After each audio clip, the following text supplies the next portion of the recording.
Welcome to market break. നിലവിലെ ഒരു മാർക്കറ്റിൻ്റെ ഒരു പെർഫോമൻസ് പരിശോധിക്കുകയാണെങ്കിൽ RBI MPC യോഗത്തിന് ശേഷം ഒരു മികച്ച രീതിയിലുള്ള ഒരു കുതിപ്പ് തന്നെ വിപണിയിൽ കാണാൻ വേണ്ടിയിട്ട് സാധിക്കുന്നു. നിഫ്റ്റി 50 പരിശോധിക്കുകയാണെങ്കിൽ ഒരു ഫ്ലാറ്റ് ടോണിൽ നിന്നൊക്കെ മാറിയിട്ട് ഏകദേശം ഒരു 0.25% മുകളിലേക്കുള്ള ഒരു നേട്ടം നിഫ്റ്റി 50 സൂചിക രേഖപ്പെടുത്തുന്നു. 24,809 എന്ന് പറയുന്ന ഒരു മികച്ച രീതിയിലേക്ക് എത്താൻ വേണ്ടിയിട്ട് നിഫ്റ്റി 50ക്ക് സാധിക്കുന്നു. അഡ്വാൻസ് ആൻഡ് ഡിക്ലൈൻ റേഷ്യോ പരിശോധിക്കുമ്പോൾ 29 ഓഹരികൾ നിലവിൽ നിഫ്റ്റി 50യിൽ നിന്ന് നേട്ടം രേഖപ്പെടുത്തുന്നു. 21 ഓഹരികളിലാണ് ഒരു ഇടിവ് കാണുന്നത്. നിഫ്റ്റി ബാങ്ക് പരിശോധിക്കുകയാണെങ്കിലും ഏകദേശം 1.25% മുകളിലുള്ളൊരു നേട്ടം രേഖപ്പെടുത്തുന്നു. ഏകദേശം 700 പോയിന്റുകളുടെ ഒരു നേട്ടം രേഖപ്പെടുത്തിക്കൊണ്ട് 55,327 എന്ന് പറഞ്ഞൊരു നിരക്കിലാണ് നിഫ്റ്റി ബാങ്കിനെ സംബന്ധിച്ചിടത്തോളം ട്രേഡിംഗ് നടന്നുകൊണ്ടിരിക്കുന്നത്.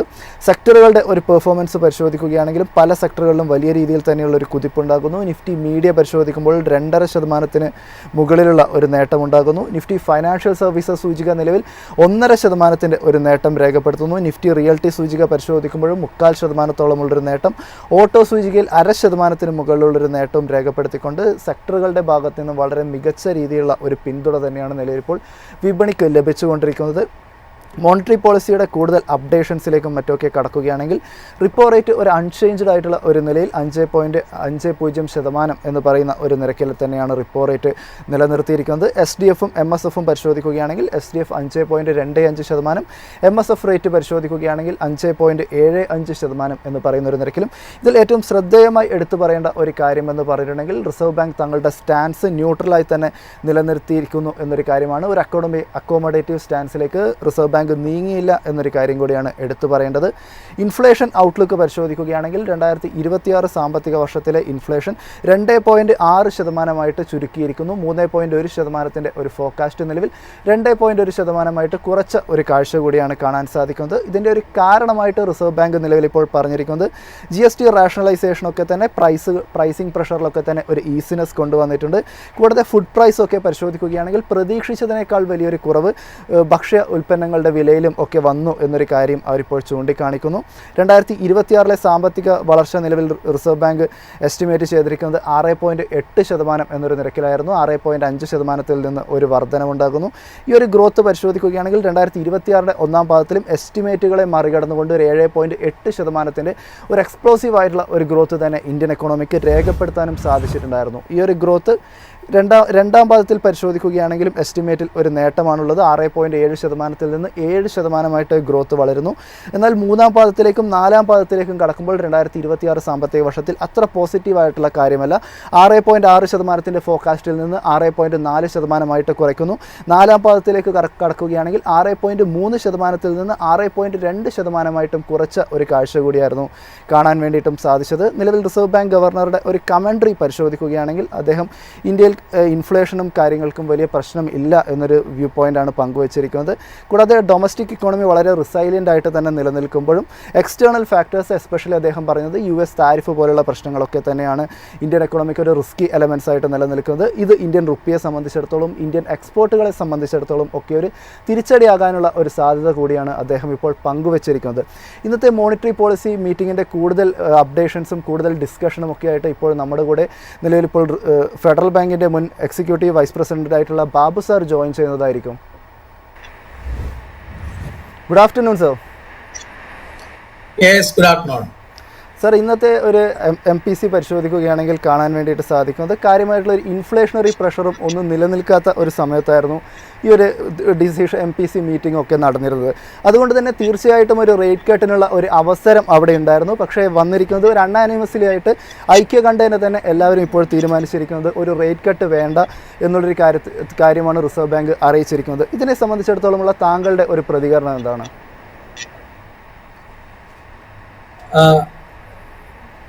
ഈ തവണത്തെ മോണിറ്ററി പോളിസി കമ്മിറ്റിയിൽ റേറ്റ് കട്ട് ഉണ്ടാകുമോ റേറ്റ് കട്ട് ഉണ്ടാവില്ലേ എന്നുള്ളതിനെ കുറിച്ചിട്ടുള്ള ഒരു ഫോർകാസ്റ്റ് തീർച്ചയായിട്ടും നമ്മുടെ സാമ്പത്തിക മേഖലയിൽ ഉണ്ടായിരുന്നു. വളരെ എക്സ്പെർട്ടുകളെല്ലാം തന്നെ ഈ കാര്യങ്ങളിലെല്ലാം അഭിപ്രായങ്ങൾ പറഞ്ഞിട്ടുള്ളതാണ്. അതേസമയം പൊതുവെ ഉണ്ടായിരുന്ന ഒരു ഫോർകാസ്റ്റ്, പൊതുവെ ഉണ്ടായിരുന്ന ഒരു പ്രതീക്ഷ ഇത്തവണ റേറ്റ് കട്ടിനുള്ള സാധ്യത കുറവാണ് എന്ന് തന്നെയാണ്.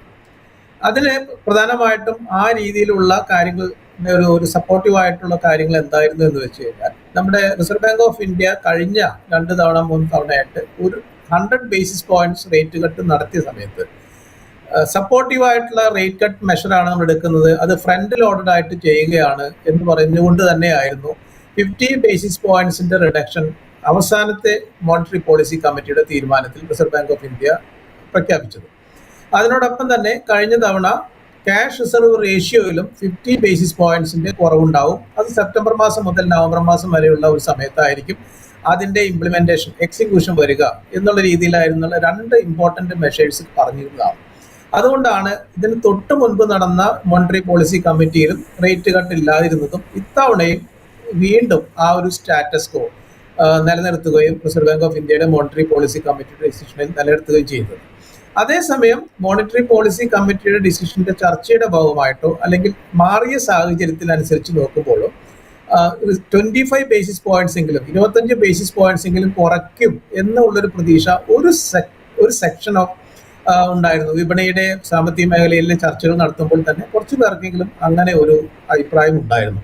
അതിന് അതിൻ്റെതായിട്ടുള്ള കാരണങ്ങൾ ഉണ്ട് താൻ. അതിൽ പ്രധാനപ്പെട്ട ഒരു കാരണം US-ന്റെ ട്രേഡ് താരിഫുമായിട്ട് ബന്ധപ്പെട്ട ചലഞ്ചസ് ആണ്. അവിടെ നമ്മുടെ എക്സ്പോർട്ട് ബിസിനസ്സിനെയും നമ്മുടെ മറ്റു രീതിയിലുള്ള GDP വളർച്ചയെല്ലാം ബാധിക്കുന്ന ഒരു സാഹചര്യങ്ങൾ ഉണ്ടായേക്കാം എന്നുള്ളത് കൊണ്ട് നമുക്ക് തീർച്ചയായിട്ടും internal supporting machinery, internal supporting ആയിട്ടുള്ള സാഹചര്യം കൂടുതലായിട്ട് ഉണ്ടാവണം. GDP റേറ്റ് അല്പം മുന്നോട്ട് കയറി നിൽക്കുകയാണെങ്കിൽ പോലും നമ്മളെ സംബന്ധിച്ചിടത്തോളം ആ ഒരു അഡീഷണൽ സപ്പോർട്ട് ഇന്റേണൽ ഡൊമസ്റ്റിക് കൺസംഷനെ സപ്പോർട്ട് ചെയ്യുന്ന, ഡൊമസ്റ്റിക് ഗ്രോത്തിനെ സപ്പോർട്ട് ചെയ്യുന്ന ഒരു സംവിധാനം ഈ ഒരു ചലഞ്ചിന്റെ അടിസ്ഥാനത്തിൽ വേണം എന്നുള്ളൊരു തോട്ടിന്റെ അടിസ്ഥാനത്തിൽ തന്നെയായിരുന്നു 25 ബേസിസ് പോയിന്റ്സ് എങ്കിലും ഇത്തവണ കുറയ്ക്കണം എന്നൊരു തോട്ട് ഉണ്ടായിരുന്നത്. അതേസമയം ആ രീതിയിലേക്കുള്ള ഒരു ഡിസിഷൻ അല്ല ഇത്തവണ വന്നത്.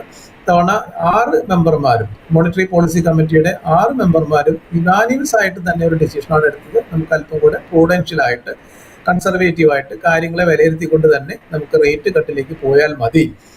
ഫെഡറൽ റേറ്റ് കട്ട് നിലനിൽക്കുന്ന സാഹചര്യത്തിൽ പോലും ഇന്ത്യയിലെ മോണിറ്ററി പോളിസി കമ്മിറ്റിയും റിസർവ് ബാങ്ക് ഓഫ് ഇന്ത്യയും അങ്ങനെ വളരെ സുചിതമായിട്ടുള്ള ഒരു നിലപാടാണ് ഇത്തവണ എടുത്തത്. വ്യക്തിപരമായിട്ട് എൻ്റെ അഭിപ്രായം ആ തീരുമാനം ശരിയാണ് എന്നുള്ളതാണ്. മോണിറ്ററി പോളിസിയുടെ തീരുമാനങ്ങൾ നമ്മൾ വളരെ ട്രെൻഡിനെ അനുസരിച്ച് മാത്രം, വളരെ റീസെന്റ് ആയിട്ടുള്ള ട്രെൻഡിനെ അനുസരിച്ച് മാത്രം എടുക്കേണ്ട ഒരു തീരുമാനമല്ല.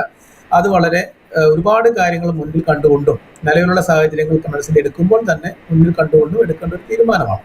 അതുകൊണ്ട് ആ രീതിയിൽ നോക്കുമ്പോൾ റിസർവ് ബാങ്ക് ഓഫ് ഇന്ത്യയുടെ അല്ലെങ്കിൽ മോണിറ്ററി പോളിസിയുടെ ഇന്നത്തെ തീരുമാനം തീർച്ചയായിട്ടും യുക്തിസഹമാണ്, ഉചിതമാണ് എന്നുള്ള രീതിയിലാണ് എൻ്റെ ഒരു വിലയിരുത്തൽ. സർ, റിസർവ് ബാങ്കിൻ്റെ ഒരു മോണിറ്ററി പോളിസി GDPയുടെ ഒരു ഫോർകാസ്റ്റ് തന്നെ പരിശോധിക്കുകയാണെങ്കിൽ 2026 ഒന്നാം പാദത്തിൽ, സാമ്പത്തിക വർഷത്തിൻ്റെ ഒന്നാം പാദത്തിൽ വളരെ മികച്ച ഒരു ഗ്രോത്ത് ഉണ്ടായിരുന്നു.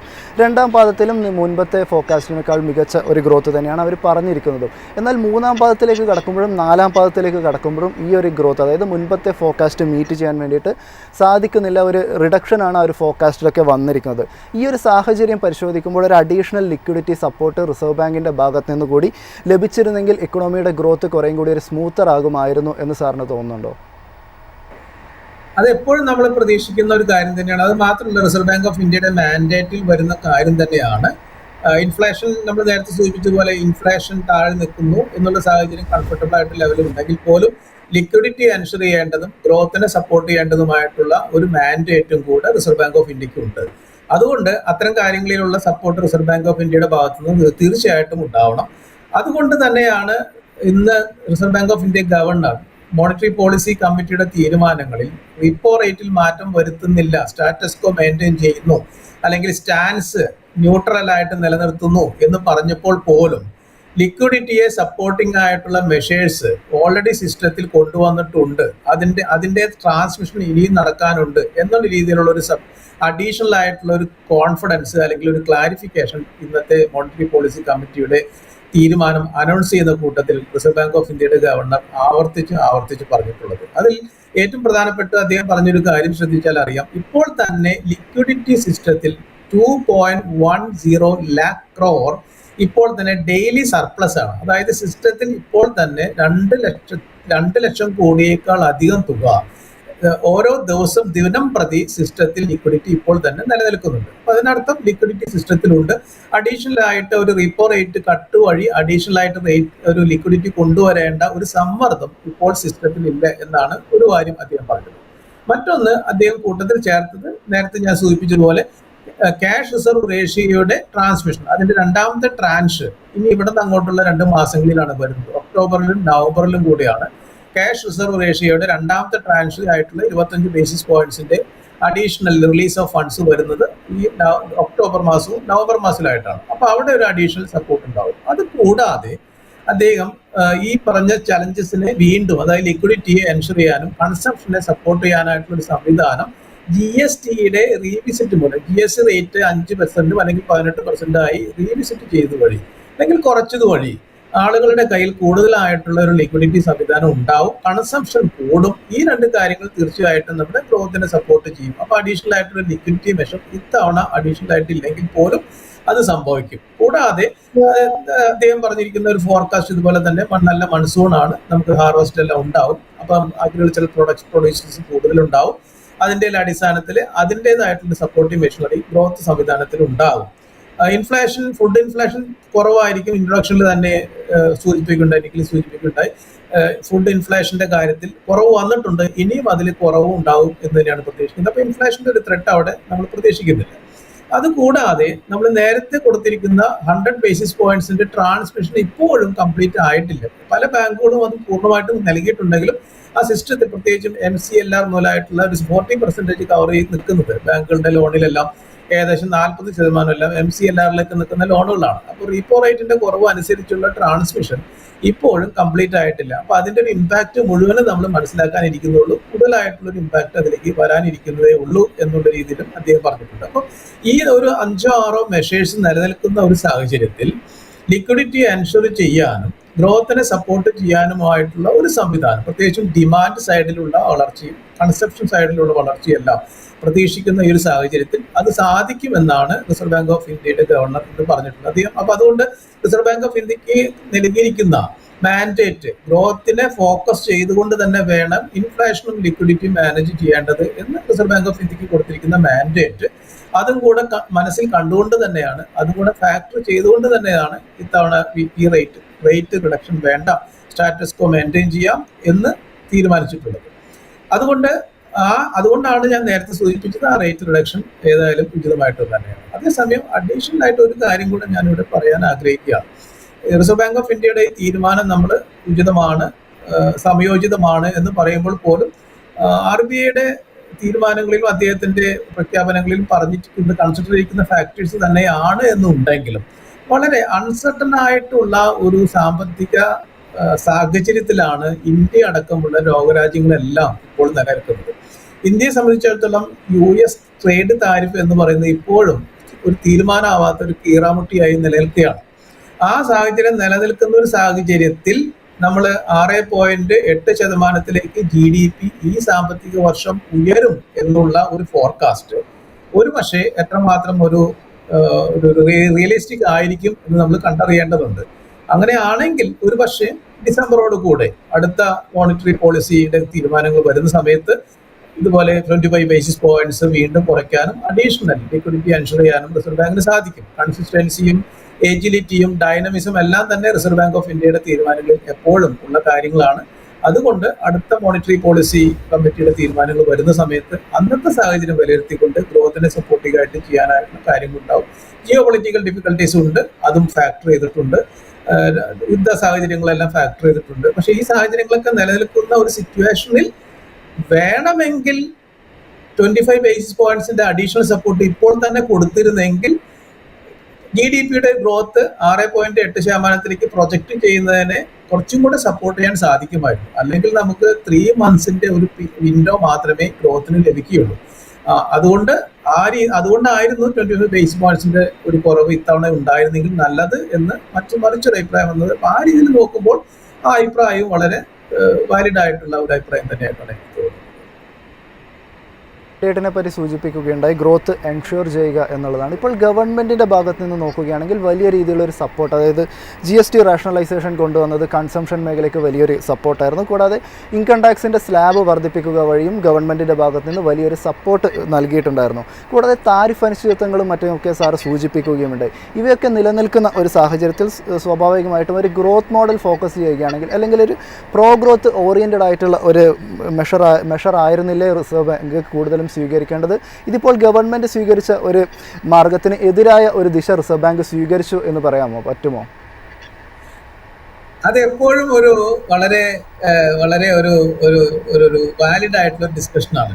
ഇപ്പോൾ നമ്മളിപ്പം ഈ സെൻട്രൽ ഗവൺമെന്റിന്റെ അല്ലെങ്കിൽ നിലവിലുള്ള സർക്കാരുകളുടെ ഒരു ഉത്തരവാദിത്തമാണ് ബജറ്റ് അനുസരിച്ച് അല്ലെങ്കിൽ ജനങ്ങൾക്ക് കൊടുത്തിരിക്കുന്ന പ്രോമിസ് അനുസരിച്ച് കാര്യങ്ങൾ മുന്നോട്ട്. അതൊരു ഫിസ്ക്കൽ പോളിസിയുടെ ഭാഗമാണ്. അതാണ് സർക്കാരിന്റെ പോളിസിയാണ് ഫിസ്ക്കൽ പോളിസി നമ്മൾ പറയുന്നത്. ഫിസ്ക്കൽ പോളിസിയുടെ ഭാഗമായിട്ട് എപ്പോഴും രാജ്യത്തിന്റെ വികസനത്തിനും രാജ്യത്തിന്റെ ആഭ്യന്തര വളർച്ചയ്ക്കും അതുപോലുള്ള എംപ്ലോയ്മെന്റ് ക്രിയേഷനും ഒക്കെ ഉള്ള സംവിധാനങ്ങൾ തീർച്ചയായിട്ടും കൊണ്ടുവരേണ്ടതുണ്ട്. അത് പ്രത്യേകിച്ചും ഈ ഗവൺമെന്റിന്റെ ഫിസ്ക്കൽ പോളിസിയുടെ ഒരു ഉത്തരവാദിത്തമാണ്. അതിന് സപ്പോർട്ടീവ് ആയിട്ടുള്ള ഒരു നിലപാട് ആയിരിക്കണം റിസർവ് ബാങ്ക് ഓഫ് ഇന്ത്യയുടെ മോണിറ്ററി പോളിസിയിൽ ഉണ്ടാവേണ്ടത് എന്നുള്ളത് കൊണ്ടാണ് ലിക്വിഡിറ്റി മാനേജ്മെന്റും ഇൻഫ്ലേഷനും നമ്മൾ പ്രൈമറി ഗോളായിട്ട് റിസർവ് ബാങ്ക് ഓഫ് ഇന്ത്യക്ക് കൊടുക്കുമ്പോൾ പോലും ഗ്രോത്ത് മനസ്സിൽ വെച്ചുകൊണ്ട് വേണം, രാജ്യത്തിന്റെ ഗ്രോത്തും കൂടെ മുന്നിൽ കണ്ടുകൊണ്ട് വേണം, അതും കൂടെ ഫാക്ടർ ചെയ്തുകൊണ്ട് വേണം ഇത്തരം കാര്യങ്ങൾ തീരുമാനം എടുക്കാൻ എന്നുള്ള മാൻഡേറ്റ് തന്നെ റിസർവ് ബാങ്ക് ഓഫ് ഇന്ത്യക്ക് കൊടുത്തിരിക്കുന്നത്. അത് ആ കാര്യം തീർച്ചയായിട്ടും അത് വേണ്ടത് തന്നെയാണ്. അപ്പൊ അതേസമയം ഈ ഒരു കാര്യം ശ്രദ്ധിച്ചാൽ അറിയാം, റിസർവ് ബാങ്ക് ഓഫ് ഇന്ത്യയുടെ ഞാൻ നേരത്തെ സംസാരിച്ചു, മോണിറ്ററി പോളിസി കമ്മിറ്റിയിലെ 6 അംഗങ്ങളും യുനാനിമസിലായിട്ടാണ് നമ്മൾ ഇന്നത്തെ തീരുമാനം ഈ സ്റ്റാറ്റസ് കോ മെയിൻറ്റെയിൻ ചെയ്യാനും പോളിസി സ്റ്റാൻസ് ന്യൂട്രലായിട്ട് നിലനിർത്താനും സമ്മതിച്ചെങ്കിൽ പോലും യുനാനിമസ് ഡിസിഷനിൽ പോലും പോളിസി റേറ്റിന്റെ കാര്യത്തിൽ ഒരു 5.5% റീപ്പോ റേറ്റ് നിലനിർത്താനുള്ള തീരുമാനം യുനാനിമസ് ആയിരുന്നെങ്കിൽ പോലും പോളിസി റേറ്റ് ന്യൂട്രലായിട്ട് നിലനിർത്തുന്ന കാര്യങ്ങളിൽ 4 പേര് മാത്രമേ സപ്പോർട്ട് ചെയ്തിട്ടുള്ളൂ. അതിൽ 2 പേര് അക്കോമഡേറ്റീവ് എന്ന് പറയുന്ന സംവിധാനത്തിലേക്ക് മാറ്റണം എന്ന അഭിപ്രായം പറഞ്ഞിട്ടുള്ള ആളുകളാണ്. അപ്പോൾ മോണിറ്ററി പോളിസി കമ്മിറ്റിയുടെ ഉള്ളിൽ നിന്നുകൊണ്ട് തന്നെ ഇപ്പോൾ നിഖിൽ സൂചിപ്പിച്ച ആ ഒരു ഡയമെൻഷനിൽ ഡിസ്കഷൻ നടന്നിട്ടുണ്ട് എന്നുള്ളത് ക്ലിയർ ആണ്. അതുകൊണ്ടാണ് 6ൽ 4 പേര് മാത്രമേ ന്യൂട്രൽ സ്റ്റാൻസ് നിലനിർത്താൻ സമ്മതിച്ചിട്ടുള്ളൂ, 2 പേര് അക്കോമഡേറ്റീവ് സ്റ്റാൻസ് വേണമെന്ന് പറഞ്ഞത്. അക്കോമഡേറ്റീവ് സ്റ്റാൻസ് സപ്പോർട്ടീവ് ആയിട്ടുള്ള സംവിധാനം എടുക്കണം എന്ന് പറയുന്നതിന്റെ ഒരു ഇൻഡിക്കേഷനും സിഗ്നലാണ് അക്കോമഡേറ്റീവ് സ്റ്റാൻസ് എന്ന് പറയുന്നത്. അപ്പൊ അതുകൊണ്ട് ഇത്തവണ അങ്ങനെ ഒരു തീരുമാനം വന്നിട്ടില്ലെങ്കിൽ പോലും തീർച്ചയായിട്ടും 2 അംഗങ്ങൾ വളരെ സ്ട്രോങ് ആയിട്ട് സ്റ്റാൻസ് ന്യൂട്രലിൽ നിന്ന് അക്കോമഡേറ്റീവ് ആയിട്ട് മാറണം എന്ന് പറഞ്ഞ സാഹചര്യത്തിൽ അടുത്ത ഒരു മോണിറ്ററി പോളിസി കമ്മിറ്റിയിൽ അതിന് കൂടുതലായിട്ട് സപ്പോർട്ട് ഉണ്ടാകുമെന്നും മാറി വരുന്ന സാഹചര്യങ്ങൾ അനുസരിച്ച് ഈ ഗ്രോത്തിനെ കൂടുതലായിട്ട് സപ്പോർട്ട് ചെയ്യുന്ന അല്ലെങ്കിൽ ബഡ്ജറ്റിനെ ഫിസ്ക്കൽ പോളിസിയെ സപ്പോർട്ട് ചെയ്യുന്ന തീരുമാനങ്ങൾ തീർച്ചയായിട്ടും എടുക്കുമെന്ന് തന്നെ പ്രതീക്ഷിക്കുന്നു. മറ്റൊന്ന്, ഡിസംബർ എന്ന് പറയുന്ന സമയം പിന്നീട് അവിടുന്ന് 3 മാസമോ 4 മാസമേ ഉള്ളൂ ഈ സാമ്പത്തിക വർഷത്തെ GDP-യുമായിട്ട് ബന്ധപ്പെട്ട ഡിസ്കഷൻസ് ക്ലോസ് ചെയ്യാൻ. അപ്പോൾ തീർച്ചയായിട്ടും ഇത്തവണ എടുക്കാത്ത ഡിസിഷൻ അത്തവണ എടുക്കാനുള്ള ഒരു തീരുമാനം റിസർവ് ബാങ്ക് ഓഫ് ഇന്ത്യ തീർച്ചയായിട്ടും എടുക്കും എന്ന് തന്നെയാണ് പ്രതീക്ഷിക്കുന്നത്. 25 ബേസിസ് പോയിന്റ്സ് എങ്കിലും അടുത്ത തവണ കുറയ്ക്കും സപ്പോർട്ടീവ് സംവിധാനങ്ങൾ ഉണ്ടായിരിക്കുമെന്നാണ്. പോളിസി റേറ്റ് 5% എൻഡ് ചെയ്യുമോ 5.25% എൻഡ് ചെയ്യുമോ എന്ന് മാത്രമേ ഇപ്പോൾ ഡിസ്കഷൻ ഉള്ളൂ. പോളിസി റേറ്റ് ഡിസംബറിൽ കുറയ്ക്കുമോ എന്നുള്ളതിനെ കുറിച്ചിട്ട് ഇപ്പോൾ ഒരാളും തന്നെ രണ്ടഭിപ്രായം പറയുന്നില്ല. ഞാനും അതിനോട് യോജിക്കുകയാണ്. കൂടാതെ പരിശോധിക്കുകയാണെങ്കിൽ ഈ ഒരു MPC-യിൽ ബാങ്കിങ് മേഖലയെ സംബന്ധിച്ചിടത്തോളം ബന്ധപ്പെട്ടിട്ടുള്ള കുറേ അധികം പരാമർശങ്ങൾ ഉണ്ടായിട്ടുണ്ടായിരുന്നു, എസ്പെഷ്യലി റിസർവ് ബാങ്ക് ഗവർണറുടെ ഭാഗത്ത് നിന്ന്. ഇതിൽ തന്നെ ആദ്യമായിട്ട് നമ്മൾ പരിശോധിക്കുകയാണെങ്കിൽ എക്സ്പെക്റ്റഡ് ക്രെഡിറ്റ് ലോസ് ഫ്രെയിംവർക്കിനെ കുറിച്ച് ഇതിൽ മെൻഷൻ ചെയ്തിട്ടുണ്ടായിരുന്നു. ഇത് പരിശോധിക്കുകയാണെങ്കിൽ ഈ ഒരു ഫ്രെയിംവർക്ക് പ്രകാരം ബാങ്കുകൾ മുൻകൂട്ടി തന്നെ ബാഡ് ലോൺസിനെയൊക്കെ തന്നെ ഐഡൻറ്റിഫൈ ചെയ്യുകയും അതിന് വേണ്ടിയിട്ടുള്ള പ്രൊവിഷൻസ് ഒക്കെ മാറ്റിവെക്കുകയും വേണം. ഇത് സ്വാഭാവികമായിട്ടും ബാങ്കുകളെ സംബന്ധിച്ചിടത്തോളം അവരുടെ ഒരു നോൺ പെർഫോമിംഗ് അസറ്റ്സ് കുറയ്ക്കാൻ വേണ്ടിയിട്ടും ബാലൻസ് ഷീറ്റ് പരിശോധിക്കുകയാണെങ്കിൽ കൂടുതൽ ക്ലിയർ നൽകാനും കൂടുതൽ ഒരു സ്ട്രെങ്ത് നൽകുന്ന ഒരു തീരുമാനമല്ലേ? ഇതിനെ സംബന്ധിച്ചിടത്തോളം സാറിൻ്റെ ഒരു വിലയിരുത്തൽ എന്താണ്?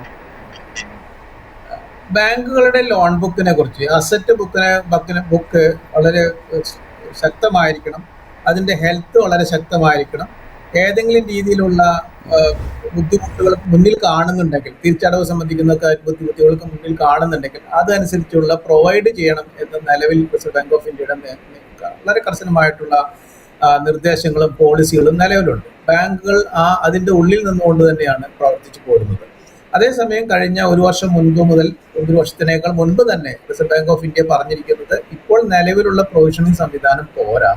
അത് ഇപ്പോൾ ബാങ്കുകൾ ലോൺ ബുക്കിൽ വരുന്ന സ്ട്രെസ്സിന് പ്രൊവൈഡ് ചെയ്യുന്നത്, അതൊന്ന് മനസ്സിലാക്കാൻ വേണ്ടി പ്രത്യേകിച്ച് നമ്മുടെ ഈ പ്രോഗ്രാം കാണുന്ന ആളുകൾക്കും കൂടെ മനസ്സിലാക്കാൻ വേണ്ടി ഞാൻ പറയാണ്, അതിൽ കാണുന്നത് രണ്ട് രീതിയിലുള്ള പ്രൊവിഷനിങ് ആണ്. നമ്മൾ കാണുന്ന എക്സ്പെക്ടഡ് ലോസിന് വേണ്ടി രണ്ട് രീതിയിലുള്ള പ്രൊവിഷനാണ് ബാങ്കുകൾ ചെയ്യുന്നത്. ഒന്ന്, ഇപ്പൊ തവണ മുടങ്ങിയിരിക്കുന്ന ലോണുകളെ നമ്മൾ ബാങ്കുകൾ പറയുന്നത് SMA എന്നൊക്കെ പറയുന്ന SMA 1, 2 എന്നൊക്കെ പറയുന്ന കാറ്റഗറിയിലാണ്. പിന്നെ നോൺ പെർഫോമിംഗ് അസറ്റ് NP എന്ന് പറയുന്ന അങ്ങനെയുള്ള ഇതനുസരിച്ചാണ് പ്രൊവൈഡ് ചെയ്യുന്നത്. അപ്പൊ അതിലിപ്പോ SMAക്ക് പെർസെന്റേജ് ഉണ്ടാവും. അതുപോലെ തന്നെ NP ആകുമ്പോൾ 15% മുതൽ 100% വരെയൊക്കെ പ്രൊവൈഡ് ചെയ്യുന്ന സംവിധാനങ്ങളുണ്ട്.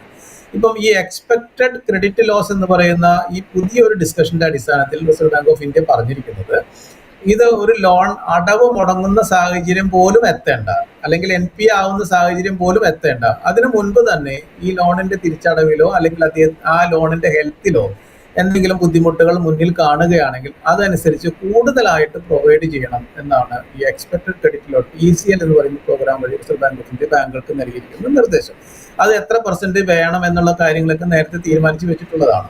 ഇപ്പോൾ സ്റ്റാൻഡേർഡ് അസറ്റിനാണ് ഇപ്പോൾ ഈ പറഞ്ഞിരിക്കുന്ന ഡിസ്കഷൻ, അതായത് നോൺ പെർഫോമിംഗ് ആവാത്ത ലോൺ ബുക്കിൽ വരുന്ന ക്രെഡിറ്റ് റിസ്കിന്, അല്ലെങ്കിൽ നമ്മൾ മുന്നിൽ കാണുന്ന ആ ഒരു അടവിന് മുടക്കമുള്ളതായിട്ടുള്ള ബുദ്ധിമുട്ടുകൾക്ക്, തിരിച്ചടവിനുള്ള ബുദ്ധിമുട്ടുകൾക്കുള്ള പ്രൊവിഷനാണ് ഈ പറയുന്നത്. അവിടെ ഇപ്പോൾ നിലവിലുള്ളത് സ്റ്റാൻഡേർഡ് അസറ്റ് ആണെങ്കിൽ NP അല്ലാത്ത നോൺ പെർഫോമിംഗ് അസറ്റായി മാറാത്ത ലോൺ ബുക്കിൽ ഇപ്പോൾ ജനറലി 0.40% പ്രൊവിഷൻ കൊടുക്കുന്നുണ്ട്. ജനറലി എല്ലാ ലോണുകൾക്കും 0.40% പ്രൊവിഷൻ ഇപ്പോൾ കൊടുക്കുന്നുണ്ട്. അത് കമേഴ്ഷ്യൽ റിയൽ എസ്റ്റേറ്റ് ആണെങ്കിൽ 1%, റിയൽ എസ്റ്റേറ്റ് എക്സ്പോഷർ ആണെങ്കിൽ ഇപ്പോൾ ഹോം ലോൺ പോലെയൊക്കെയുള്ള റിയൽ എസ്റ്റേറ്റ് എക്സ്പോഷർ ആണെങ്കിൽ 0.75% ആയിട്ടുള്ള ഒരു സ്റ്റാൻഡേർഡ് അസറ്റ് പ്രൊവിഷൻ ഇപ്പോൾ നിലനിൽക്കുന്നുണ്ട്. അതിന് മേലെയുള്ള അഡീഷണൽ പ്രൊവിഷൻ ആണ് ഇപ്പോൾ ഈ പുതിയ സംവിധാനം വഴി കഴിഞ്ഞ ഒരു വർഷമായിട്ട് പറഞ്ഞുകൊണ്ടിരിക്കുന്നു. ഇനിയിപ്പോൾ നിലനിർത്താൻ ആവശ്യപ്പെടുന്ന കാര്യം അതിപ്പോൾ അടുത്ത ഏപ്രിൽ മാസം മുതൽ 2027 ഏപ്രിൽ മാസം മുതൽ അത് കൊണ്ടുവരണമെന്ന് പ്രത്യേകിച്ച് പറഞ്ഞിട്ടുള്ളതാണ്. അവിടെ ആ അഡീഷണൽ പ്രൊവിഷൻ കൊടുക്കാൻ ബാങ്കുകളുടെ ബാലൻസ് ഷീറ്റിന് സ്ട്രെങ്ത് ഉണ്ടോ, ഇപ്പോൾ റിസർവ്സ് ഉണ്ടോ എന്നുള്ളതാണ് ക്വസ്റ്റ്യൻ. ഈ ഡിസ്കഷൻ കഴിഞ്ഞ ഒരു വർഷത്തിന് മേലെയായിട്ട് ആ ഡിസ്കഷൻസ് നിലനിൽക്കുന്നതുകൊണ്ട് ബാങ്കുകളെല്ലാം തന്നെ അതിനുള്ളൊരു തയ്യാറെടുപ്പിൽ തന്നെയാണ് നിൽക്കുന്നത്. അതുകൊണ്ട് ഇത് വളരെ അൺഎക്സ്പെക്റ്റഡ് ആയിട്ടുള്ള ഒരു കണ്ടിജൻസി ബാങ്കിങ് സിസ്റ്റത്തിലേക്ക് കൊണ്ടുവരില്ല. അതേസമയം അസറ്റ് ബുക്കിന്റെ കാര്യത്തിലും ലോൺ ബുക്കിന്റെ കാര്യത്തിലും ബാങ്കുകളുടെ ഹെൽത്തിന്റെ കാര്യത്തിലും ഈ തീരുമാനം തീർച്ചയായിട്ടും ഒരു കൂടുതലായിട്ടുള്ള മെച്ചപ്പെട്ട സംവിധാനം കൊണ്ടുവരാൻ സഹായിക്കും എന്ന് തന്നെയാണ് എൻ്റെ അഭിപ്രായം. സാർ, ഇവിടെ NP പറ്റിയിട്ട് ഇപ്പോൾ നമ്മൾ സൂചിപ്പിക്കുകയുണ്ടായിരുന്നാൽ, ഇപ്പോൾ പബ്ലിക് സെക്ടർ ബാങ്കുകളെ സംബന്ധിച്ചിടത്തോളം പരിശോധിക്കുകയാണെങ്കിൽ ഈ അടുത്ത കാലഘട്ടത്തിലൊക്കെ ആയിട്ട് വളരെ മികച്ച രീതിയിൽ തന്നെ നോൺ പെർഫോമിംഗ് അസറ്റ്സ് ഒക്കെ തന്നെ മാനേജ് ചെയ്യാൻ വേണ്ടിയിട്ട് അവർക്ക് സാധിച്ചിട്ടുണ്ടായിരുന്നു. ഇപ്പോൾ ഈ ഉണ്ടായിരിക്കുന്ന ഈ ഒരു പുതിയ തീരുമാനങ്ങൾ പബ്ലിക് സെക്ടർ ബാങ്കുകൾക്കൊക്കെ തന്നെ കൂടുതൽ കരുത്ത് പകരും എന്ന് സാറിന് തോന്നുന്നുണ്ടോ? പൊതുവെ ബാങ്കിങ് ഇൻഡസ്ട്രിയിൽ ഇപ്പോൾ നേരത്തെ ഉണ്ടായിരുന്ന പോലെ അത്രയ്ക്ക് വലിയ ഒരു NPA പെർസെൻറ്റേജ് ഇല്ല. അതിപ്പോൾ സ്വകാര്യ ബാങ്കുകളിലാണെങ്കിലും നാഷണലൈസ്ഡ് ബാങ്കുകളിലാണെങ്കിലും ബാങ്കിങ് ഇൻഡസ്ട്രിയിൽ ആവറേജ് നോക്കുകയാണെങ്കിൽ പോലും ഇപ്പോൾ 2% അല്ലെങ്കിൽ 3% താഴെയാണ് non performing asset, gross non performing asset എന്ന് പറയുന്ന പെർസെൻറ്റേജ് നിൽക്കുന്നത്. അപ്പോൾ ആ സാഹചര്യം കിട്ടാക്കടത്തിന്റെ വലിയ രീതിയിലുള്ള ഒരു ബുദ്ധിമുട്ടുകളിൽ നിന്ന് ബാങ്കിങ് ഇൻഡസ്ട്രി ഇപ്പോൾ തന്നെ ഒരു മെച്ചപ്പെട്ട രീതിയിൽ എത്തിയിട്ടുണ്ട്. അത് നേരത്തെ ഇതുപോലെ ഈ പബ്ലിക് സെക്ടർ ബാങ്കുകൾ, നാഷണലൈസ്ഡ് ബാങ്കുകൾ ആ പൊസിഷനിൽ എത്തിയിരുന്നില്ലെങ്കിൽ ഇപ്പോൾ നാഷണലൈസ്ഡ് ബാങ്കുകളും അതിനുവേണ്ടി ആവശ്യമായിട്ടുള്ള ഒരു മെഷേഴ്സ് എടുത്തുകൊണ്ട് പ്രൊവിഷനെല്ലാം നൽകിക്കൊണ്ട് ആ രീതിയിലേക്ക് എത്തിയിട്ടുണ്ട്. അപ്പോൾ അതുകൊണ്ട് non performing asset industry as a whole ഇപ്പോൾ വല്ലാതൊരു ചലഞ്ചിങ് സാഹചര്യം ഇല്ല. അതേസമയം ഓരോ ബാങ്കുകൾക്കും അതിൻ്റെതായിട്ടുള്ള ചില ചലഞ്ചസ് ഉണ്ടാകും. പ്രത്യേകിച്ചും പല ചെറിയ ബാങ്കുകൾക്കെല്ലാം ആ രീതിയിലൊക്കെ ഇനിയും കൂടുതലായിട്ട് സ്ട്രെങ്തൻ ചെയ്ത് കൊണ്ടുവരേണ്ട സാഹചര്യങ്ങൾ. ഒറ്റപ്പെട്ട ബാങ്കുകൾ നോക്കുകയാണെങ്കിൽ അത് ചിലപ്പോൾ ചില ബാങ്കുകളിൽ ഇപ്പോൾ 3% പകരം 4%, 5% വരെയൊക്കെയുള്ള ഒറ്റപ്പെട്ട ബാങ്കുകൾ നമുക്ക് കാണാം. പക്ഷേ എസ് എ ഇൻഡസ്ട്രി, ബാങ്കിങ്ങിൽ ഇപ്പോൾ നോൺ പെർഫോമിംഗ് അസറ്റ് താഴെയാണ് നിൽക്കുന്നത്. അത് അതിൻ്റെതായിട്ടുള്ള ഒരു റിക്കവറി മെഷേഴ്സ് എല്ലാം അല്ലെങ്കിൽ കളക്ഷൻ സംവിധാനങ്ങളെല്ലാം മെച്ചപ്പെടുത്തിക്കൊണ്ട് ലോൺ കൊടുക്കുന്നത് കുറച്ചുകൂടെ ശ്രദ്ധാപൂർവ്വം ചെയ്തുകൊണ്ട് ഒക്കെ തന്നെയാണ് ബാങ്കുകൾ അത്തരം സംവിധാനങ്ങൾ ഇപ്പോൾ ഒരു കൺട്രോളിലും മാനേജ്മെന്റിലും കൊണ്ടുവന്നിരിക്കുന്നത്. അപ്പോൾ അതുകൊണ്ട് നോൺ പെർഫോമിംഗ് അസറ്റ് വലിയ രീതിയിലുള്ള ഒരു ചലഞ്ച് ഇപ്പോൾ ഇല്ല. അതേസമയം ശ്രദ്ധിച്ചാൽ അറിയാം, നേരത്തെ ഇപ്പോൾ റിസർവ് ബാങ്ക് ഓഫ് ഇന്ത്യ ഗവർണറായിട്ട് വരുന്നതിനേക്കാൾ മുമ്പ് തന്നെ ശക്തികാന്ത ദാസ് ഉണ്ടായിരുന്ന സമയത്ത് തന്നെ അൺസെക്വേർഡ് പേഴ്സണൽ ലോണുകളിലേക്കുള്ള എക്സ്പോഷർ കുറച്ചു കൊണ്ടുവരണം എന്നൊക്കെയുള്ള നിബന്ധനകൾ ആവർത്തിച്ച് അധികം പറയുണ്ടായിട്ടുണ്ട്. അതനുസരിച്ച് ബാങ്കുകൾ ഈ അൺസെക്വേർഡ് പേഴ്സണൽ ലോണുകളുടെ ലെൻഡിങ് എല്ലാം കുറച്ചു കൊണ്ടുവരുന്നു. അതുപോലെ തന്നെ NBFCയിലേക്കുള്ള എക്സ്പോഷർ കുറച്ചു കൊണ്ടുവരണം എന്ന് പറഞ്ഞു. അപ്പൊ അങ്ങനെയൊക്കെയുള്ള ഏതൊക്കെ ഏരിയയിലാണോ കൂടുതലായിട്ട് ഒരു ത്രെട്ട് കാണുന്നത് അല്ലെങ്കിൽ മുന്നിൽ കാണുന്നത് അല്ലെങ്കിൽ ഇപ്പോൾ നിലവിലുള്ളത് ആ രീതിയിലേക്കുള്ള ആ ഏരിയയിലേക്കൊക്കെ ആവശ്യമായിട്ടുള്ള ഒരു ചെക്സ് ആൻഡ് കൺട്രോൾസ് റിസർവ് ബാങ്കിന്റെ നിർദ്ദേശത്തോടനുബന്ധിച്ച് തന്നെ ബാങ്കുകൾ കൊണ്ടുവന്നിട്ടുണ്ട് ഈ അടുത്ത കാര്യങ്ങളിലൊക്കെ. അതുകൊണ്ട് നോൺ പെർഫോമിംഗ് അസറ്റിന്റെ കാര്യത്തിൽ വലിയൊരു തെറ്റ് ഇൻഡസ്ട്രി കാണുന്നില്ല. ഒറ്റപ്പെട്ട ചില ബാങ്കുകളിലൊക്കെ അങ്ങനെ ചലഞ്ചസ് ഉണ്ട്. അത് അവരുടേതായിട്ടുള്ള ഇന്റേണൽ ആയിട്ടുള്ള പോളിസി കൊണ്ടും സംവിധാനങ്ങൾ കൊണ്ടൊക്കെ അതിനെ അഡ്രസ് ചെയ്ത് വരുന്നത്. സാർ, ഇപ്പോൾ ബേസിൽ 3 ക്യാപിറ്റൽ റൂൾസ് അനുസരിച്ചിട്ട് ഇപ്പോൾ ഒരു ക്രെഡിറ്റ് റിസ്ക് മാനേജ് ചെയ്യാനൊക്കെ ഒരു സ്റ്റാൻഡേർഡൈസ് ആയിട്ടുള്ള ഒരു അപ്രോച്ച് കൊണ്ടുവരണമെന്നും മെൻഷൻ ചെയ്തിട്ടുണ്ട്. പ്രധാനമായിട്ടും പറയുകയാണെങ്കിൽ വായ്പ നൽകുമ്പോഴൊക്കെ തന്നെ ഒരു ക്യാപിറ്റൽ ഹോൾഡ് ചെയ്യണമെന്ന് ഒക്കെ ഇപ്പോൾ പറഞ്ഞിട്ടുണ്ട്. ഇതിപ്പോൾ ബാങ്കുകളെ സംബന്ധിച്ചിടത്തോളം കൂടുതലായിട്ട് പ്രൊവിഷൻസ് ഒക്കെ ഹോൾഡ് ചെയ്യണം എന്നൊക്കെയുള്ളത് തന്നെ ഒരു നെഗറ്റീവായിട്ടുള്ള ഒരു ഇമ്പാക്റ്റ് ക്രിയേറ്റ് ചെയ്യാനുള്ള ഒരു സാധ്യതയുണ്ടോ? അത് നെഗറ്റീവ് ഇമ്പാക്റ്റ് ക്രിയേറ്റ് ചെയ്യില്ല. എന്ന് വെച്ചാൽ അത് ബാങ്കിങ് സിസ്റ്റം ശക്തിപ്പെടുത്താനുള്ള ഇന്റർനാഷണൽ പ്രോട്ടോകോളാണ്. അത് നമ്മൾ ഇന്ത്യയിൽ മാത്രമുള്ളതല്ല. ബേസിൽ 1ൽ നിന്ന് നമ്മൾ ബേസിൽ 2ലേക്ക് എത്തി ഇന്റർനാഷണൽ ലെവലിലാണ്. അത് അന്തർദേശീയ തലത്തിലാണ് ബേസിൽ 1, 2, 3 ആ നോംസ് ഒക്കെ ഇംപ്ലിമെന്റ് ചെയ്യുന്നത്. അതേസമയം ഓരോ രാജ്യത്തിന്റെയും സാഹചര്യം അനുസരിച്ച് അവിടുത്തെ സെൻട്രൽ ബാങ്കിന്, അതായത് റിസർവ് ബാങ്ക് പോലെയുള്ള സെൻട്രൽ ബാങ്കുകൾക്ക് ഓരോ രാജ്യത്തിന്റെയും സാഹചര്യങ്ങൾ അനുസരിച്ച് കുറച്ചൊരു ഫ്ലെക്സിബിലിറ്റിയും വിൻഡോയും എല്ലാം ഓപ്പൺ ആയിട്ടുണ്ടാവും. എത്ര പ്രൊവൈഡ് ചെയ്യണം, എങ്ങനെയായിരിക്കും ക്യാപിറ്റൽ അഡിക്വസി റേഷ്യോ മെയിൻറ്റെയിൻ ചെയ്യേണ്ടത് എന്നുള്ള കാര്യങ്ങളെല്ലാം. അപ്പോൾ ഇന്ത്യൻ സ്റ്റാൻഡേർഡ് അനുസരിച്ച് നമ്മളെ സംബന്ധിച്ചിടത്തോളം ബേസിൽ 2 കഴിഞ്ഞ് ബേസിൽ 3ലേക്ക് നമ്മൾ കടക്കുന്ന ഒരു സാഹചര്യത്തിലാണ് ഇപ്പോൾ റിസർവ് ബാങ്ക് ഓഫ് ഇന്ത്യ പറഞ്ഞിരിക്കുന്നത്. നമ്മൾ 1/4/27 മുതൽ നമ്മൾ വീണ്ടും ബേസിൽ 3 നോംസിലേക്ക് നമ്മൾ കടക്കണം എന്ന് പറഞ്ഞിരിക്കുന്നു. അപ്പോൾ ഇതൊരു പുതിയ ചർച്ചയല്ല. ബാങ്കിങ് ഇൻഡസ്ട്രിയിൽ ഇത് ഉള്ളതാണ്. ബേസിൽ 3ലേക്ക് നമ്മൾ ട്രാൻസ്ലേഷൻ ആവശ്യമുണ്ട് എന്നുള്ളത് ഒരു പുതിയ ചർച്ചയല്ല. ബാങ്കുകളുടെ മാനേജ്മെന്റിലെല്ലാം തന്നെ ഈ കാര്യങ്ങൾ വേണമെന്ന് റിസർവ് ബാങ്ക് നേരത്തെ പറഞ്ഞിട്ടുള്ളതും അതിനനുസരിച്ചുള്ള ഒരു പ്രോഗ്രസീവ് ആയിട്ടുള്ള രീതിയിലേക്കാണ് ബാങ്കുകൾ ഇൻഡസ്ട്രി പോയിക്കൊണ്ടിരിക്കുന്നത്. അപ്പം ബേസിൽ 3 നോംസ് അനുസരിച്ച് ഉള്ള ഒരു കാര്യം, കുറഞ്ഞത് 8% ക്യാപിറ്റൽ അഡിക്വസി റേഷ്യോ ആണ് വേണ്ടത്. 8% മെയിൻറ്റെയിൻ ചെയ്യേണ്ടത്. അതിന്റെ അപ്പുറത്ത് 2.5% ഓരോ റിസ്ക് അനുസരിച്ച് റിസ്ക് വെയ്റ്റഡ് ആയിട്ടുള്ള ഒരു ബഫറും കൂടെ വെക്കണം എന്ന് പറഞ്ഞിട്ടുണ്ട്. അപ്പോൾ 10% ക്യാപിറ്റൽ അഡിക്വസി റേഷ്യോ.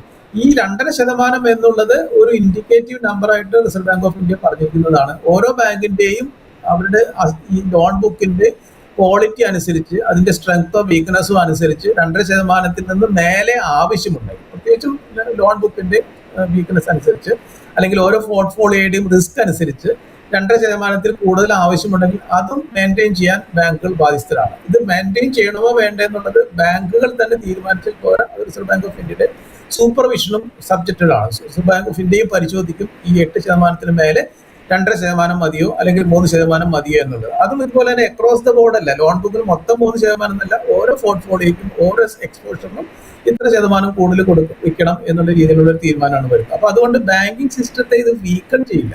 അതേസമയം ഈ ബാങ്കുകളുടെ ലോൺ ബുക്ക് ചലഞ്ചുള്ള ബാങ്കുകൾക്ക് 2.5% മേലെ 3% അല്ലെങ്കിൽ 3.5% ഒക്കെ വെക്കേണ്ട സാഹചര്യം വന്നാൽ അതിനു വേണ്ടിയുള്ളൊരു ക്യാപിറ്റൽ റേസ് ചെയ്യേണ്ട അല്ലെങ്കിൽ ക്യാപിറ്റൽ ബാലൻസ് ഷീറ്റിൽ കീപ്പ് ചെയ്യേണ്ട ഒരു ഉത്തരവാദിത്വം അത്തരം ബാങ്കുകൾക്ക് ഉണ്ടാവും.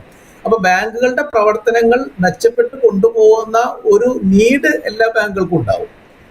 എല്ലാ ബാങ്കുകളും ഒരുപോലെ ആയിട്ടല്ല ബേസിൽ 3 നോംസിൽ പ്രത്യേകിച്ചും ഈ ബഫർ റേഷ്യോ എല്ലാം വരാൻ ഇരിക്കുന്നത്. അപ്പൊ അതുകൊണ്ട് നല്ല രീതിയിൽ പ്രവർത്തിക്കുന്ന, പ്രത്യേകിച്ചും അസറ്റ് ബുക്ക് എല്ലാം നല്ല ഹെൽത്തി ആയിട്ട് ആരോഗ്യപരമായിട്ട് മുന്നോട്ട് കൊണ്ടുപോകുന്ന ബാങ്കുകളെ സംബന്ധിച്ചിടത്തോളം ക്യാപിറ്റൽ കുറവ് മതി. അപ്പൊ അവർക്ക് അതിൻ്റെതായിട്ടുള്ള എഫിഷ്യൻസിയും കൂടും, പെർഫോമൻസ് കൂടും, കോസ്റ്റ് കുറവ് മതി. കൂടുതൽ ക്യാപിറ്റൽ എടുത്തു കഴിഞ്ഞാൽ കൂടുതൽ കോസ്റ്റാണ് പ്രവർത്തനങ്ങൾക്ക്. അപ്പൊ കോസ്റ്റ് കുറവ് മതി. അതുകൊണ്ട് നല്ല രീതിയിൽ മുന്നോട്ട് പോകുന്ന ബാങ്കുകളെ സംബന്ധിച്ചിടത്തോളം ക്യാപിറ്റൽ അഡിക്വസി റേഷ്യോ കുറവ് മതി, ബഫർ കുറവ് വെച്ചാൽ മതിയാവും. അപ്പോൾ അവരുടെ പ്രവർത്തനം വീണ്ടും സപ്പോർട്ടീവ് ആയിരിക്കും. ഇതൊരു കോംപ്ലിമെന്ററി പ്രോസസ്സാണ്. അസറ്റ് ബുക്ക് നല്ലതാകുമ്പോൾ ക്യാപിറ്റൽ അഡിക്വസി റേഷ്യോ കുറവ് മതിയാവും. ക്യാപിറ്റൽ അഡിക്വസി റേഷ്യോ കുറവ് മതിയാകുമ്പോൾ അവരുടെ വർക്കിംഗ് എഫിഷ്യൻസി കൂടും, കൂടുതലായിട്ടുള്ള റവന്യൂ ജനറേറ്റ് ചെയ്യാൻ കഴിയും, കൂടുതലായിട്ടുള്ള നെറ്റ് പ്രോഫിറ്റ് റിട്ടേൺ ഒക്കെ റെക്കോർഡ് ചെയ്യാനൊക്കെ സാധിക്കും. അപ്പൊ അതുകൊണ്ട് the better the performance, the lesser the capital adequacy ratio, the higher the performance situation. അപ്പൊ അതുകൊണ്ട് ബാങ്കിങ് ഇൻഡസ്ട്രിയെ സംബന്ധിച്ചിടത്തോളം അത് സ്ട്രെങ്തൻ ചെയ്യാനുള്ള സംവിധാനമാണ്. ചലഞ്ചസ് ഉള്ള ബാങ്കുകൾ, ഒറ്റയ്ക്കുള്ള ബാങ്കുകൾ ആ ചലഞ്ചസ് മീറ്റ് ചെയ്യാനായിട്ടുള്ള സംവിധാനങ്ങൾ അവരുടെ ഇന്റേണൽ മെഷീനറി വഴി, സംവിധാനങ്ങൾ വഴി, പ്രവർത്തനങ്ങൾ വഴി, പോളിസികൾ വഴി ഒക്കെ കണ്ടെത്തേണ്ടതാണ്. ഇവിടെ സാർ പരിശോധിക്കുകയാണെങ്കിൽ മുൻപൊക്കെ പരിശോധിക്കുകയാണെങ്കിൽ ബാങ്കുകൾക്കായാലും അവരുടെ സഹോദര സ്ഥാപനങ്ങൾക്കായാലും ഒക്കെ തന്നെ ഒരേ രീതിയിലുള്ള ഒരു ബിസിനസ് ചെയ്യാനൊക്കെയുള്ള ഒരു അനുമതി നൽകിയിരുന്നില്ല. എന്നാൽ ഇപ്പോൾ ആ ഒരു റെഗുലേഷനും ഒരു മാറ്റം വന്നിട്ടുണ്ട്. ഇതിപ്പോൾ ബാങ്കുകളെ സംബന്ധിച്ചിടത്തോളം അവരുടെ ആക്ടിവിറ്റി ഒക്കെ തന്നെ കൂടുതൽ ഡൈവേഴ്സിഫൈ ചെയ്യാനും കസ്റ്റമേഴ്സിൻ്റെ ഭാഗത്ത് നിന്ന് പരിശോധിക്കുകയാണെങ്കിൽ കസ്റ്റമേഴ്സിന് ഒരു കൂടുതൽ പ്രൊഡക്ട്സും സർവീസസും ലഭ്യമാക്കാനും ഒക്കെ നിലവിൽ ഉണ്ടായിരിക്കുന്ന ഈ ഒരു നയംമാറ്റം മൂലം കാരണമാകുമോ? ഞാൻ മനസ്സിലാക്കുന്നത് നിഖിൽ സംസാരിച്ച് നമ്മുടെ ഗ്രൂപ്പ് എക്സ്പോഷറിന്റെ, അതായത് ഒരു കമ്പനിയുടെ തന്നെയുള്ള ഗ്രൂപ്പ് എക്സ്പോഷറിലേക്കുള്ള എക്സ്പോഷർ ലിമിറ്റിനെ കുറിച്ച് വരുന്ന മോണിറ്ററി പോളിസിയിൽ പറഞ്ഞിരിക്കുന്ന കാര്യങ്ങളിലേക്കാണ് നമ്മുടെ ഡിസ്കഷൻ കൊണ്ടുപോകുന്നത് എന്നാണ് ഞാൻ മനസ്സിലാക്കുന്നത്. അവിടെ നേരത്തെ ഒരു അപ്പർ ലിമിറ്റ് ഉണ്ടായിരുന്നു. ഗ്രൂപ്പ് എക്സ്പോഷർ എന്ന് പറയും. ഒരു കമ്പനിയാണ്, ആ കമ്പനിയുടെ സിസ്റ്റർ കൺസേൺസും അവരുടെ ഗ്രൂപ്പ് കൺസേൺസും എല്ലാം കൂടെ കൊടുക്കാൻ കഴിയുന്ന പരമാവധി ലോൺ തുക 10,000 കോടി രൂപയായിരുന്നു. അതായത് ഗ്രൂപ്പ് എക്സ്പോഷറാണ്. ഇത് എല്ലാ ബാങ്കുകളിലും ഒരുപോലെയായിരുന്നു. ഇപ്പോൾ ആ ഒരു ഗ്രൂപ്പ് എക്സ്പോഷർ ലിമിറ്റ് ആണ് റിസർവ് ബാങ്ക് ഓഫ് ഇന്ത്യ എടുത്തു കളഞ്ഞിരിക്കുന്നത്. അങ്ങനെ ഒരു ബാങ്ക് ഇൻഡസ്ട്രി വൈഡ് ആയിട്ട് അങ്ങനെ ഒരു 10,000 crores എന്ന് പറയുന്ന ഒരു ഗ്രൂപ്പ് എക്സ്പോഷർ വേണ്ട. ഓരോ ബാങ്കിന്റെയും അവർക്ക് അവരുടെ ഒരു അസറ്റ് ക്വാളിറ്റി ബുക്കിൻ്റെ അനുസരിച്ചും പോളിസി അനുസരിച്ചും അവർക്ക് എടുക്കാവുന്ന കംഫർട്ട് അനുസരിച്ചും എല്ലാം തന്നെ ഇതിൽ വേണമെങ്കിൽ മാറ്റങ്ങൾ വരുത്താം. ഉദാഹരണത്തിന് ഒരു ചെറിയ ബാങ്ക് ആണെങ്കിൽ 10,000 കോടി രൂപയേക്കാൾ വിട്ടുള്ള ഒരു എക്സ്പോഷർ എടുക്കാൻ അവർക്ക് സാധിക്കില്ല. അപ്പം റിസർവ് ബാങ്ക് ഓഫ് ഇന്ത്യയുടെ പെർമിഷൻ ഉണ്ടെങ്കിൽ പോലും 10,000 കോടി രൂപയോ അല്ലെങ്കിൽ ഒരു പക്ഷേ 1,000 കോടി രൂപ പോലും എടുക്കാൻ പറ്റാത്ത ചെറിയ ബാങ്കുകൾ ഉണ്ടാവാം. വലിയ സ്റ്റേറ്റ് ബാങ്ക് ഓഫ് ഇന്ത്യ അല്ലെങ്കിൽ അതുപോലെയൊക്കെയുള്ള വലിയ ബാങ്കുകളാണെങ്കിൽ പഞ്ചാബ് നാഷണൽ ബാങ്ക് അങ്ങനെയൊക്കെയുള്ള ബാങ്കുകളാണെങ്കിൽ ICICI ബാങ്ക്, HDFC ബാങ്ക് പോലായിട്ടുള്ള വലിയ ബാങ്കുകളാണെങ്കിൽ, കോട്ടക്ക് അല്ലെങ്കിൽ അതുപോലെയൊക്കെയുള്ള വലിയ ബാങ്കുകളാണെങ്കിൽ അവരുടെ സൈസ് അനുസരിച്ചും അവരുടെ സ്ട്രെങ്ത് അനുസരിച്ചും ഒരുപക്ഷെ അവർക്ക് 10,000 കോടി രൂപയേക്കാൾ കൂടുതൽ ആയിട്ടുള്ള ഒരു ഗ്രൂപ്പ് എക്സ്പോഷർ എടുക്കാനും സാധിക്കും. അപ്പൊ അതുകൊണ്ട് ആ ഗ്രൂപ്പ് എക്സ്പോഷറിന്റെ ലിമിറ്റ് ആണ് ഇപ്പോൾ റിമൂവ് ചെയ്തിരിക്കുന്നത്. അതുകൊണ്ട് ഓരോ ബാങ്കുകൾക്കും ആ കാര്യങ്ങൾ തീരുമാനിക്കാവുന്നത്. അപ്പോഴും സാധാരണ രീതിയിൽ വലിയൊരു എമൗണ്ട് ഒരു ഗ്രൂപ്പിന് എക്സ്പോഷർ വരുമ്പോൾ ഉള്ള ഒരു റിസ്ക്, കോൺസെൻട്രേഷൻ റിസ്ക് എന്ന് പറയും ബാങ്കുകൾ. ഒരു ആൾക്ക് മാത്രം അല്ലെങ്കിൽ ഗ്രൂപ്പിന് മാത്രം കൂടുതൽ തുക കൊടുത്തു കഴിഞ്ഞാൽ അതുമായിട്ട് ബന്ധപ്പെട്ട് വരുന്ന എന്തെങ്കിലും ഡിഫിക്കൽട്ടീസ് ഉണ്ടെങ്കിൽ അത്രയും തുക അല്ലെങ്കിൽ അത്രയ്ക്കും എക്സ്പോഷറിന്റെ ഒരു ഡിഫിക്കൽട്ടി ഈ ഒരു ബാങ്കിങ് സ്ഥാപനത്തിൽ ഉണ്ടാവും.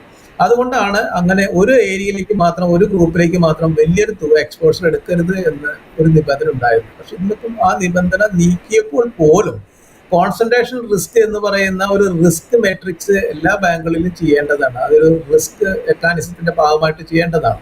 അപ്പൊ അതിനനുസരിച്ചുള്ള പോളിസികളും അതനുസരിച്ചുള്ള സംവിധാനങ്ങളും കംപ്ലൈ ചെയ്തുകൊണ്ട് തന്നെ വേണ്ടി വരും ഇൻഡിവിജ്വൽ ആയിട്ടുള്ള ബാങ്കുകൾ 10,000 മേലെ എടുക്കാമോ അല്ലെങ്കിൽ എത്ര എടുക്കാം എന്നൊക്കെയുള്ള തീരുമാനം എടുക്കേണ്ടത്. പക്ഷേ ഈ തീരുമാനം കൊണ്ട് ബാങ്ക് ക്രെഡിറ്റിന്റെ അവൈലബിലിറ്റി, ആവശ്യമായിട്ടുള്ള ഒരു നീഡ് ബേസ്ഡ് ആയിട്ടുള്ള അവൈലബിലിറ്റി ഓഫ് ബാങ്ക് ക്രെഡിറ്റ് കൂടുതലായിട്ട് വരാനുള്ളൊരു സാധ്യതയുണ്ട്. അപ്പൊ നമ്മൾ നേരത്തെ സംസാരിച്ചല്ലോ, ഈ ഗ്രോത്തിനെ സപ്പോർട്ട് ചെയ്യുന്ന ഒരു സംവിധാനം ഇന്നത്തെ മോണിറ്ററി പോളിസി കമ്മിറ്റിയിൽ ഉണ്ടോ എന്ന് ചോദിച്ചാൽ അതിന് അഡീഷണൽ ആയിട്ട് വരുന്ന ഒരു സംവിധാനം കൂടിയാണ് ഈ ലിമിറ്റ് എടുത്ത് മാറ്റിയത്. അതുവഴി ആവശ്യമുണ്ടെങ്കിൽ നീഡ് ബേസ്ഡ് ആയിട്ട് എലിജിബിൾ ആയിട്ടുള്ള ഒരു ഗ്രൂപ്പിന് കൂടുതലായിട്ട് തുക കൊടുക്കാനുള്ള ഒരു സംവിധാനം കൂടെ ഈ ഒരു ഗ്രൂപ്പ് എക്സ്പോഷർ ലിമിറ്റിന്റെ റിമൂവൽ വഴി റിസർവ് ബാങ്ക് ഓഫ് ഇന്ത്യ ഇന്ന് മോണിറ്ററി പോളിസി കമ്മിറ്റിയുടെ ഭാഗമായിട്ട് പറഞ്ഞിട്ടുണ്ട്. അതുകൊണ്ട് അത് തീർച്ചയായിട്ടും രണ്ട് രീതിയിൽ ഇഫക്റ്റ് ഉണ്ടാവും. ഒന്ന്, ബാങ്ക് ക്രെഡിറ്റിന്റെ അവൈലബിലിറ്റി കൂടും, ബാങ്ക് ക്രെഡിറ്റിന്റെ ഗ്രോത്ത് വർദ്ധിപ്പിക്കും.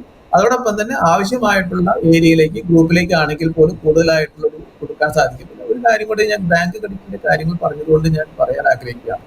ബാങ്ക് ക്രെഡിറ്റിന്റെ കാര്യത്തിൽ ഇന്നത്തെ മോണിറ്ററി പോളിസിയിൽ വന്നിരിക്കുന്ന മറ്റ് 2 പ്രധാനപ്പെട്ട കാര്യങ്ങളും കൂടെ ഇന്നത്തെ നമ്മുടെ വ്യൂവേഴ്സ് അറിയുന്നതായിരിക്കും. ഒന്ന്, ഇക്വിറ്റി മാർക്കറ്റിലേക്കുള്ള ഷെയർ വാങ്ങിക്കാനുള്ള ഉള്ളൊരു ലോൺ നേരത്തെ ബാങ്കുകൾ ഒരാൾക്ക് 20 ലക്ഷം രൂപ വരെ മാത്രമേ കൊടുത്തിട്ടുള്ളൂ. അതിപ്പോൾ 1 കോടി രൂപ വരെയായിട്ട് ഉയർത്തിയിട്ടുണ്ട്. അപ്പോൾ ബാങ്കുകളുടെ ഒരു ലെൻഡിങ് ഓപ്പർച്യൂണിറ്റി അവിടെ കൂടിയിരിക്കുകയാണ്. അതുപോലെ തന്നെ ഓരോ ആളുകൾക്കും കൂടുതലായിട്ട് ഷെയർ വാങ്ങിക്കാനുള്ള, ഇക്വിറ്റി ഷെയറിൽ വാങ്ങിക്കാനുള്ള ആ അവൈലബിലിറ്റി നേരത്തെ ഉണ്ടായിരുന്ന 20 ലക്ഷത്തിൽ നിന്ന് 1 കോടിയായിട്ട് വർദ്ധിപ്പിച്ചിട്ടുണ്ട്. അതുപോലെ തന്നെ IPOയിലേക്കുള്ള ഇനീഷ്യൽ പബ്ലിക് ഓഫറിലുള്ള ഷെയർ വാങ്ങിക്കാൻ നേരത്തെ ഉണ്ടായിരുന്ന 5 ലക്ഷം രൂപയിൽ നിന്ന് ഇപ്പോൾ അത് 25 ലക്ഷം രൂപയായിട്ട് വർദ്ധിച്ചിട്ടുണ്ട്. അപ്പൊ ഇതെല്ലാം ബാങ്കുകളുടെ ക്രെഡിറ്റ് ഗ്രോത്തിന് സപ്പോർട്ടീവ് ആയിട്ടുള്ള കാര്യങ്ങളാണ്. ആ ക്രെഡിറ്റ് അവൈലബിലിറ്റി സിസ്റ്റത്തിൽ കൂട്ടാനുള്ള സംവിധാനങ്ങളാണ്. അപ്പൊ അതൊക്കെ ഗ്രോത്തിനെ തീർച്ചയായിട്ടും സപ്പോർട്ട് ചെയ്യുന്ന മെഷേഴ്സാണ്. ഞങ്ങൾ ഇൻസിഡന്റിൽ പറഞ്ഞത് വേണം. സാർ, ഈ ഒരു ടെക്നിക്കൽ ആസ്പെക്റ്റിൽ നിന്നൊരു സാധാരണക്കാരൻ്റെ ഒരു വ്യൂ പോയിന്റിലേക്ക് വരികയാണെങ്കിൽ സ്വാഭാവികമായിട്ട് ഇപ്പോൾ ഒരു റേറ്റ് കട്ടോ മറ്റോ ഒക്കെ സംഭവിച്ചിട്ടുണ്ടെങ്കിൽ സാധാരണക്കാർ നോക്കുന്നത് തങ്ങളുടെ ഒരു EMI ചിലപ്പോൾ ഒരു കുറവ് വരും. ആ ഒരു ആസ്പെക്റ്റിലായിരിക്കും ഒരു സാധാരണക്കാരൻ എപ്പോഴും കാണുക. പക്ഷേ ഈ ഒരു മോണിറ്ററി പോളിസിയെ സംബന്ധിച്ചിടത്തോളം അങ്ങനെ ഒരു റേറ്റ് കട്ട് ഉണ്ടായിട്ടില്ല. അപ്പോൾ സ്വാഭാവികമായിട്ടും ഈ ഒരു മോണിറ്ററി പോളിസിയുടെ ഒരു എഫക്റ്റ് ഒരു സാധാരണ ഒരു പൗരന് എങ്ങനെയായിരിക്കും ഉണ്ടാവുക?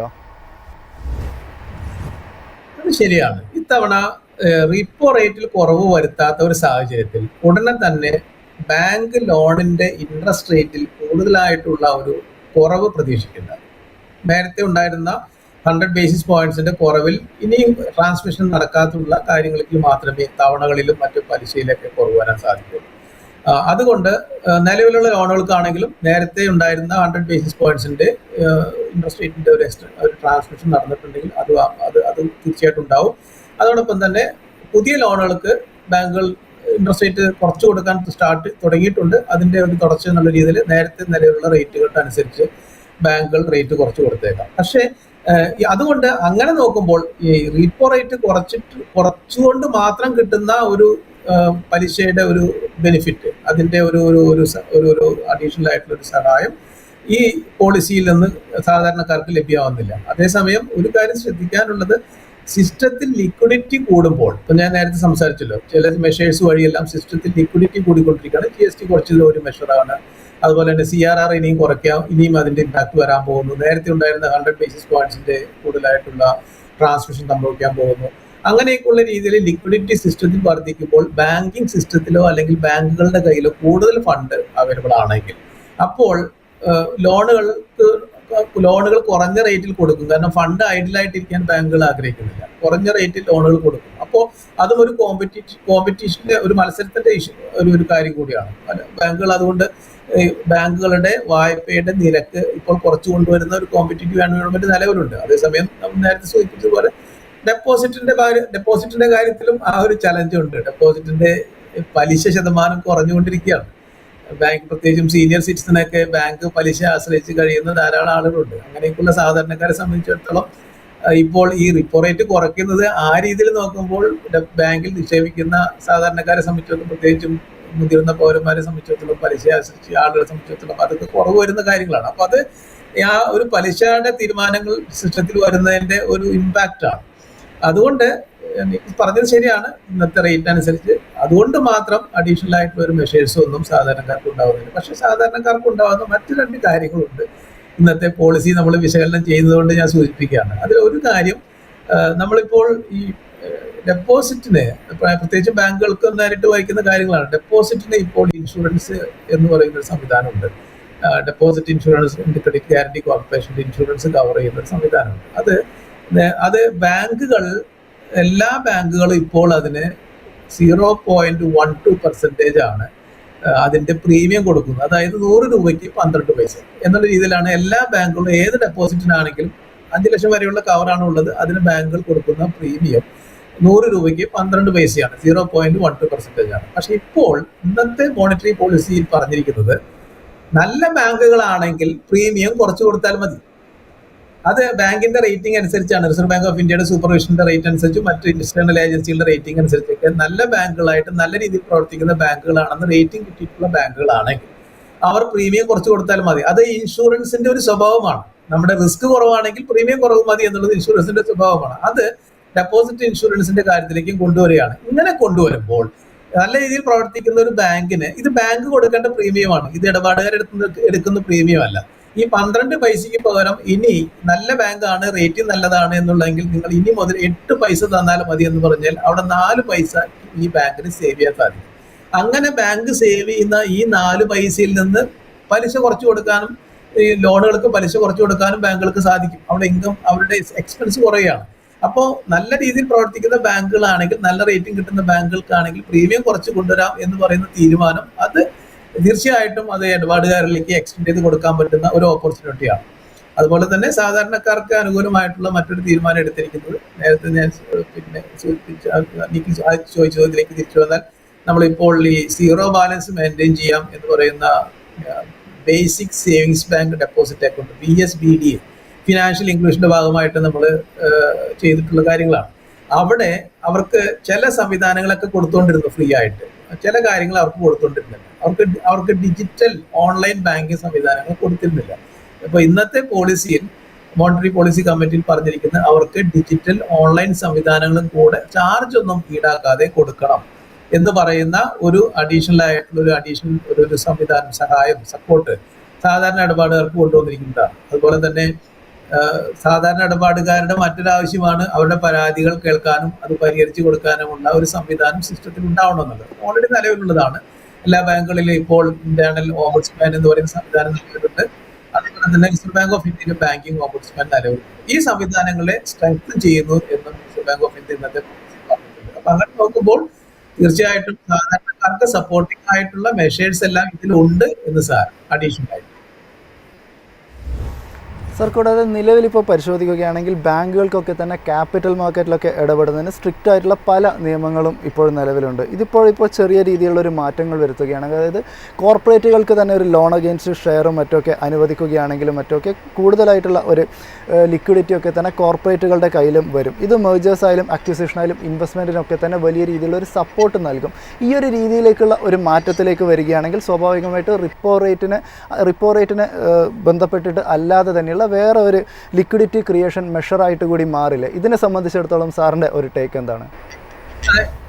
ഷെയർ പർച്ചേസിങ്ങിന് വേണ്ടി കോർപ്പറേറ്റുകൾക്ക് ലെൻഡിങ് എന്ന് പറയുന്ന ഒരു കാര്യം ഇപ്പോൾ നിലവിലുള്ളത് നമ്മൾ ഇൻഡിവിജ്വൽസിന് വേണ്ടി ഷെയർ പർച്ചേസിന് വേണ്ടിയുള്ള ഒരു ലോൺ സംവിധാനമാണ് ഇപ്പോൾ നിലവിലുള്ളത്. കോർപ്പറേറ്റുകൾക്ക് വേണ്ടിയുള്ള ഒരു സംവിധാനം ഇപ്പോൾ നിലവിലില്ല. അങ്ങനെ അതിൻ്റെതായിട്ടുള്ള ചലഞ്ചസ് അവിടെ ഉണ്ടാവും. അതുകൊണ്ടുകൂടിയായിരിക്കും അങ്ങനെ ഒരു കാര്യങ്ങൾ തീരുമാനത്തിൽ വരാത്തത്. അതേസമയം നിഖിൽ സൂചിപ്പിച്ച അതായത് അക്വിസിഷനിലേക്ക് വേണ്ടി വരുന്ന ഫണ്ടിങ് ഇപ്പോൾ നടത്താം എന്നുള്ളൊരു തീരുമാനമായിട്ടുണ്ട്. ആ തീരുമാനം തീർച്ചയായിട്ടും കൂടുതലായിട്ടുള്ള ഒരു ആക്ടിവിറ്റീസ് നമ്മുടെ ഫിനാൻഷ്യൽ സിസ്റ്റത്തിൽ കൊണ്ടുവരാനും ലിക്വിഡിറ്റി കൂടുതലായിട്ട് അവൈലബിൾ ആക്കാനും ബാങ്കുകൾക്ക് ആ രീതിയിലുള്ള എക്സ്പോഷർ എടുക്കാനും ക്രെഡിറ്റ് ഗ്രോത്ത് കൊണ്ടുവരാനും അതുപോലെയുള്ള കൂടുതലായിട്ടുള്ള മാറ്റങ്ങൾ സിസ്റ്റത്തിൽ കൊണ്ടുവരാനും എല്ലാം സാധിക്കും അക്വിസിഷന്റെ കാര്യത്തിലുള്ള അഡീഷണൽ ആയിട്ട് തീരുമാനം വന്നതുപോലെ. അതേസമയം നേരത്തെ സൂചിപ്പിച്ചതുപോലെ കോർപ്പറേറ്റുകൾക്ക് ഷെയർ വാങ്ങാനുള്ള ലെൻഡിങ് എന്ന് പറയുന്ന സിറ്റുവേഷനിലേക്ക് ഇപ്പോഴും അത് എത്തിയിട്ടില്ല.